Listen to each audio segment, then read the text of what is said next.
Barakatah Yahweh, Barakatah Yahweh Shai, Bahasham, Barakah Qudash, Barakathum.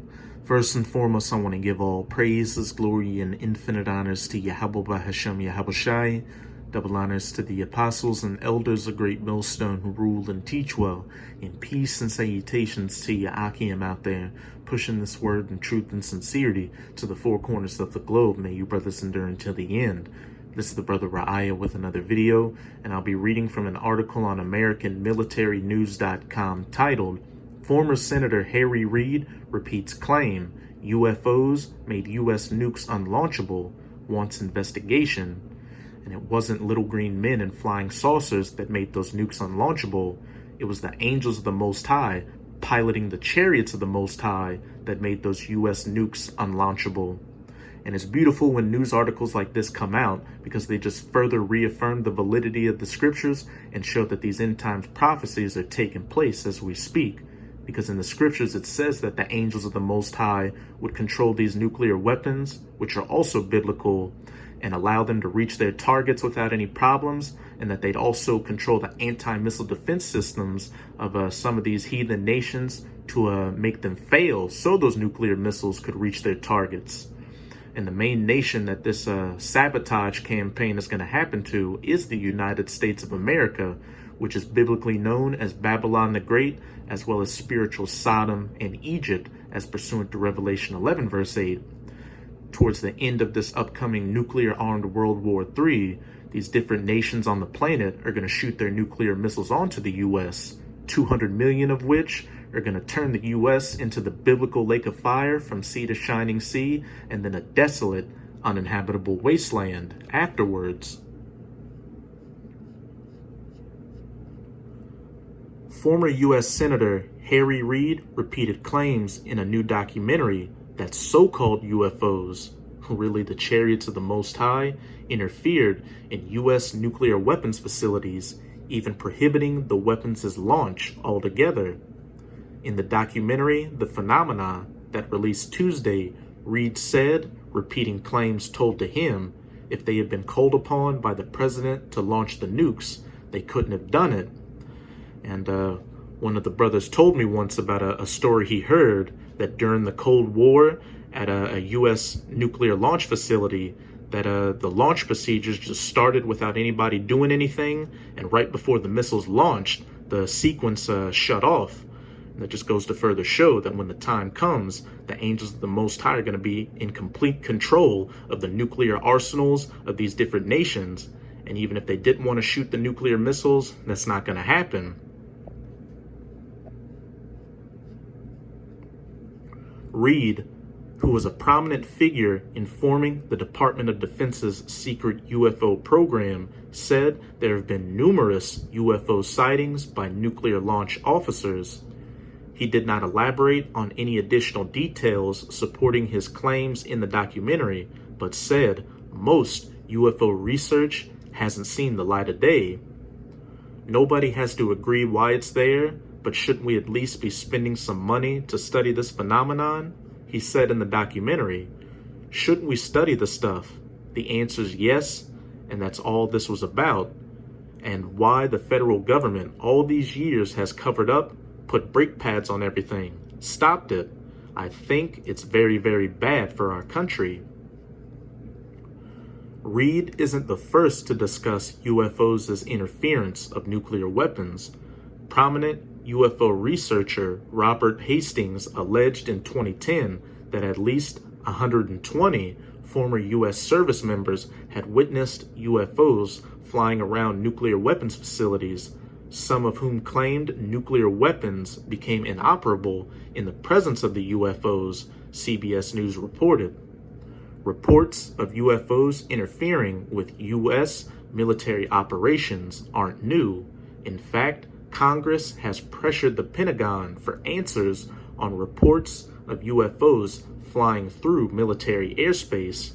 The Pentagon formed the Unidentified Aerial Phenomena Task Force in August in an effort to improve its identification and insight into UFOs, as well as their potential threat to national security.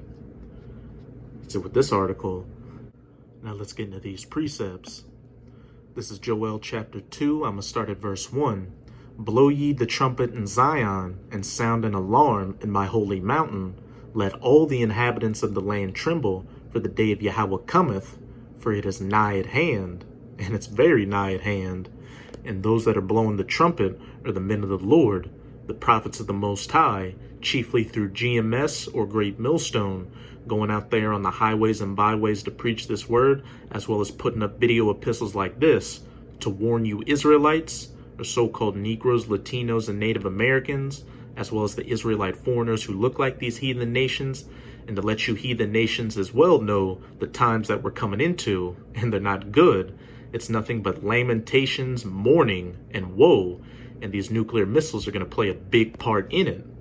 Verse 2, a day of darkness and of gloominess, a day of clouds and of thick darkness, as the morning spread upon the mountains, a great people and a strong. Speaking of those nuclear missiles, there had not been ever the like, neither shall be any more after it, even to the years of many generations.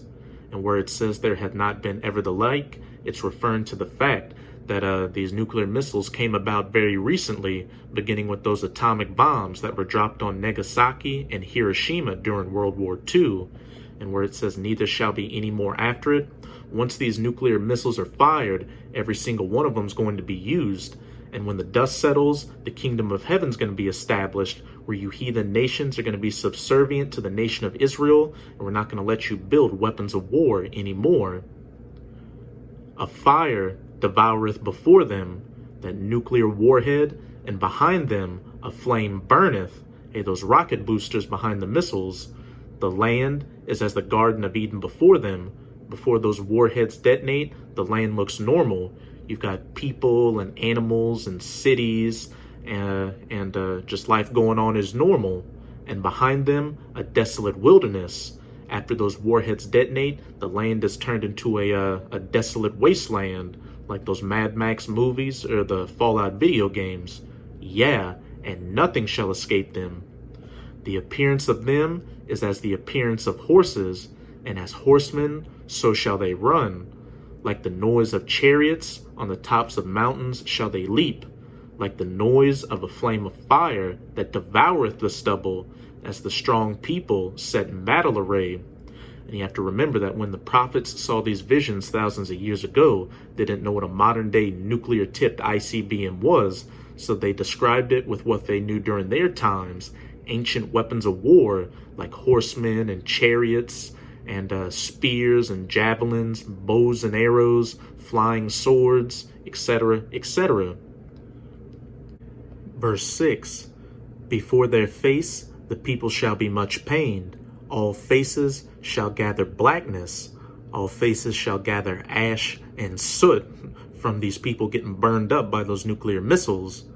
And the main points I wanted to get to are in verse 7 and 8.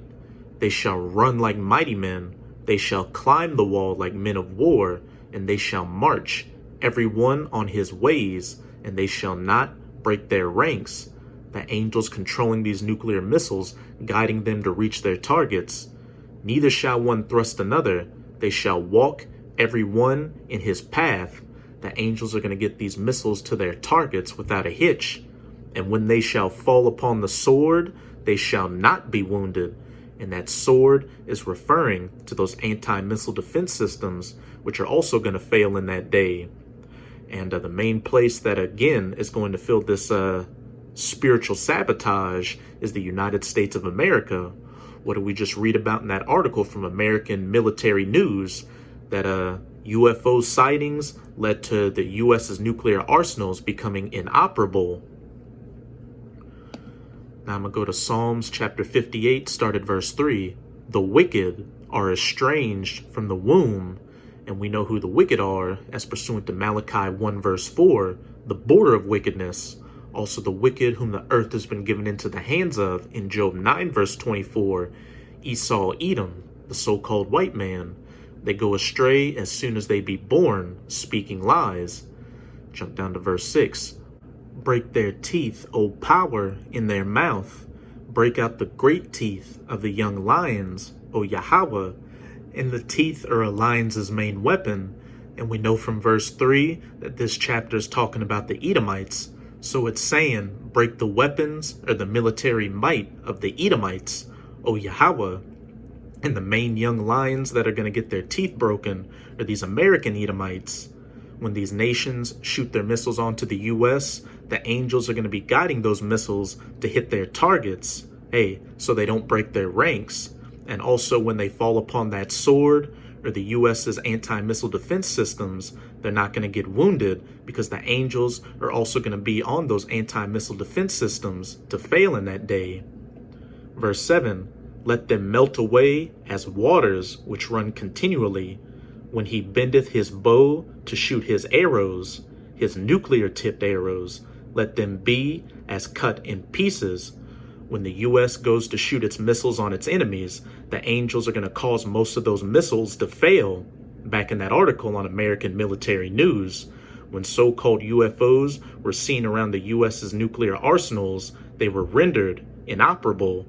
And the few missiles that do get through and hit the U.S.'s enemies, the damage that they're going to do is going to seem like nothing compared to the damage that these other nations that shoot their missiles onto the U.S. are going to do. Those 200 million nuclear missiles turning the U.S. into the biblical lake of fire from sea to shining sea, and then that desolate, uninhabitable wasteland afterwards. So that's it with this video, and I hope you sincere Akim were edified. Just keep strong and keep pushing this word. We're almost out of this final wicked captivity of the heathens, chiefly Esau, Edom. And as always, I'm going to say Abad Babal, Kwam Yasharala, and until next time, Shalom.